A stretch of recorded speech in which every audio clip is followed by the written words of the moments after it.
If you were annoyed by that bitch who narrated the previous clip for cheesy metal, you're not alone. Claire is a shitty amateur and her reading was appalling.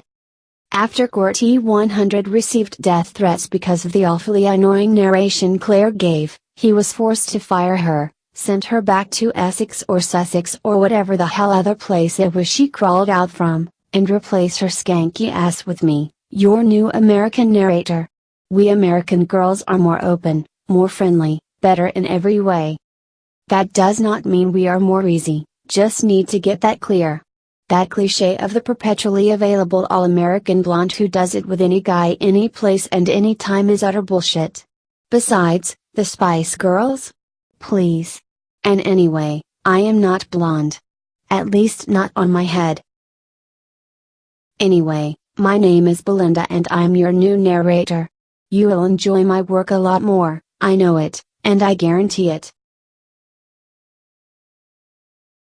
One more thing. Please try not to unzip your pants while listening to my sexy voice. I get that a lot. This is a serious channel about serious music, such as power metal, J-pop and metalcore. Let us begin. I mean me. Let me begin. You just sit, shut the fuck up, and listen. And keep your genitals safely tucked inside. If you get them out, I shall stop the reading and kick you so hard in the nuts, you will wish you were a kiddie fiddler getting his ass beat in a Florida prison. So many of those so-called power metal bands sound as if they will break into Living on a Prayer or You Give Love a Bad Name at any moment. And that's the kind of musical tension I want no part of. It is like watching a horror film and knowing something bloody will happen at any moment, except that a demon ripping apart an innocent vodka is infinitely less scary than having to fear a Bon Jovi chorus shitting into your ears. This shitty power metal band that some goofy putz from a site called Rate Your Mucus, labeled as progressive metal, does not have a comment yet. Nor do they deserve one. Fuck them. They're as progressive as a fucking caveman clubbing a dinosaur. Infinite Symphony? God forbid anything infinite comes out of these cheese sniffers. Well, I guess they got their comment, finally. Perhaps I will be foolish enough to check out their music. At some point. In 1,000 years. Cheese melts especially quickly when in flames, so this really flows, like diarrhea. These kinds of asswipe bands persistently claim they'd grown up with 80s thrash. Now, while that may be true, I'd say they omit the fact that they also grew up with the Pet Shop Boys and the Eurovision Song Contest. This is basically a pop group hiding behind a metal veneer, scrapping its new metal shtick without any shame, only because it brings them money. Greedy pigs. An almost insane disregard for taste and originality. There is no comment yet for this shitty Canadian power metal band. Canada is a brilliant metal country, but there's always the few exceptions, the rotten apples that spoil the high average. May the voivod creature bum rape them all. When a power-free, power metal band calls themselves intense, you just know they're kidding. It's a joke, guys, right? This music is a joke. www.youtube.com web link. This is what metal has devolved to. The amoeba state. As for these YouTube links, you can't click on them, but what you can do is write them up, letter by letter, and then paste what you wrote and get the clip that way. Too much work, you say? You are right. These links lead to shitty cheese every time. Cheese attack. From Japan. Sayonara. How do you say fuck off in Japanese? This band could be easily converted into a glam metal outfit. Just replace all the words such as battlefield, maiden, and hammer, with chicks, big ass, and sleaze, jizz. Then give these clowns some women's clothing, and you've got a glam metal band. Because glam metal is a sexed up version of power metal. There is no comment currently available for this power metal band from Washington that smells like a public lavatory after it had been crapped in by 5 dozen Jersey Shore ghettos. District of Columbia or the state of Washington? Who gives three shits? It's a power metal band. This refers to their post-1988 phase, which is very cheesy at times. It does not refer to their progressive metal phase, albums 3 to 5, when the band substituted corny heavy metal cliches with innovation and excellent songwriting. This phase didn't last that long, possibly because Steve Harris realized that cheese sells just as well, if not better, and it's much quicker to compose than actually sweating it out over complex, innovative music. So much for Steve's integrity. He loves money just as much as the next guy. Those damn power metal band names. Google a happy metal band and in the results you will get 1. At least one B-movie horror by the same name. 2. At least one superhero comic book by the same name. 3. At least one computer game by the same name. 4. And of course this shitty band. This is the kind of mega embarrassing metal band that I hate to be associated with when I tell mainstream listeners that I listen to metal. This is the kind of corny childish garbage people think the entire metal scene is about, and it's not just the fault of the brainwashing media, but also the metal fans' fault for tolerating this garbage. May I add at this point that QWERTY100 from Rate Your Mucus wrote this text, not I. Me? I am just your all-American girl, innocent and fun. And I very rarely swear. Like when I talk dirty to one of my boyfriends. It takes 5 liters of milk to make a kilo of cheese. It takes 5 greedy talent-free musicians to make a cheesy power metal album. Yo yo yo, bro, fuck this shit up, boy. QWERTY100 made me say that. He loves mocking the rap culture. He is a true metalhead, please forgive him. This awful band made up of latent believers, in other words made up of teeny boppers in the bodies of grown men, have real issues, no question there. But the real issue here is whether listening to one of their bullshit pop albums can damage the brain of the listener. Judge for yourself, here is my review of one of their albums. Oh.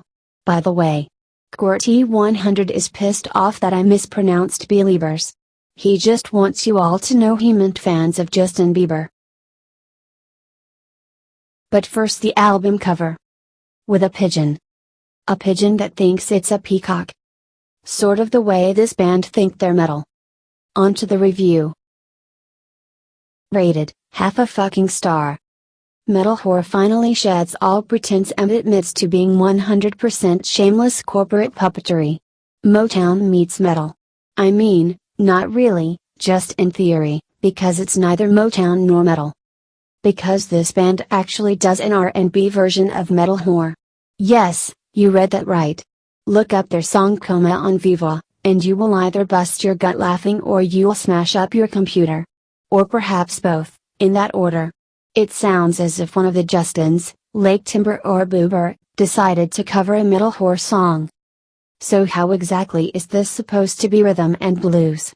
To think what R&B sounded like 50 years ago and what degenerative plastic cheesy drivel it has morphed into is certainly some kind of an apocalyptic hint or something.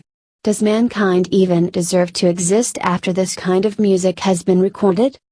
I expect a sequel to 2001 and 2010 in which the superior alien civilization visits Earth again, has a look at YouTube, then blasts a huge laser at us, obliterating everything. Anyone who considers this groundbreaking needs to finally come out of the closet. The pop closet. Being pop while pretending you're metal isn't the way to go. Be true to yourselves, you YM nerds, and finally stop pretending you give a hoot about metal when you clearly don't. There is nothing wrong with listening to mainstream plastic, the shame is in hiding that fact. Or hiding it badly, by thinking that metalcore is a good cover. It isn't. The album is worse than baby metal, far far far worse. It might even be worse than Asking Alexandria. In fact, it is. This kind of generic twaddle is what is ruining the metal scene, because bad melodies have similar properties as viruses, they spread quickly and an anti-serum takes a while to devise. Mathcore, huh? So it's not pop music by any chance? Those choruses. I imagine they're real metal, right? I'll give you a bit of core math. Repeat after me. Cheesy pop choruses times metalcore riffs equals cheese. Cheesy pop choruses times metalcore riffs equals cheese. Cheesy pop choruses times metalcore riffs equals cheese. Cheese is like zero in math. Whatever you multiply zero with, you get zero, no matter if you multiply it with metalcore, nu metal, death metal, progressive metal, goth metal, whatever. 0 times metal equals 0. And again, just to make sure you understand, repeat after me. Cheese times metal equals cheese. Cheese times metal equals cheese. Cheese times metal equals cheese. And from this we deduce the following. Horrible pop chorus times any type of metal equals not metal anymore, equals a big fat zero. $signs is what this band is about. Unfortunately, Jacob's sugary dream happens to be my nightmare. The vocalist in particular needs to stop impersonating Bruce Dickinson and Jeff Tate. If he loves them so much, he should get their posters, some guy on guy porn and have fun that way, not like this, not by making music that insults my ears. Can we have a study of the bollocks of power metal's high-pitched girl-sounding singers? Something tells me they have much smaller cajones than singers of other genres, except boy bands. Can you be a pioneer of garbage? Yes. JP are the co-pioneers of power metal. Just in case you foolishly assume that power metal only stunk in recent years, check out the Sadie's band and they will set you straight. www.youtube.com web link. I gave you this shitty clip because I think you should get a kick out of the female singer's voice becoming auto-tuned brutal growly after a minute. Hilarious stuff, it looks and sounds awfully stupid. In fact, her attack of auto-tuned growly brutality is kind of more cheesy than the melodic sections. I don't know how they managed to pull that off. Anti-talent perhaps? Great comedic timing? The pioneers in corny milkiness? Quite possible. I don't like their music, 95% of it is dipped in low-quality cheese, despite some good solos and the listenable Painkiller album. Living After Midnight sounds like a cheap, slighter heavier version of ABBA, and that's just one example of their shameless corniness. Speaking of which, is there a painkiller for suffering from acute power metal-itis? Been listening to many flower metal bands these days and I'm starting to experience some unhealthy side effects. Checking out so many shitty cheesecake bands for this list is starting to erode my ears. A typical corny Judas Priest album cover. This is supposed to be some kind of a demon or something. Perhaps it's the grinning asshole from the Jeepers Creepers films. Except he's not grinning now. That's because the cheesy music depresses him. I know how he feels. But if you want to read my review of this shitty album, you need to watch the next clip. Part 9, or 10, or 11. I've lost count. I mean, not my review. I mean a review written by QWERTY100. This narrating thing is so confusing sometimes. Before I let you all go back to your cheap porn, gaming, and shitty music, I'd like to thank you all for not misusing this serious intellectual educational clip for gratuitous activities, the sort which involve taking your hand down your pants. You have all been respectful. You've treated me like a lady. Then again, come to think of it, I am actually kind of insulted, you know. I mean, none of you found my voice sexy enough to do the nasty? Really? Am I that unattractive? Go fuck yourselves. Yes, I know, I might get fired for this. Claire might get her job back. The filthy skank. I'm so much prettier.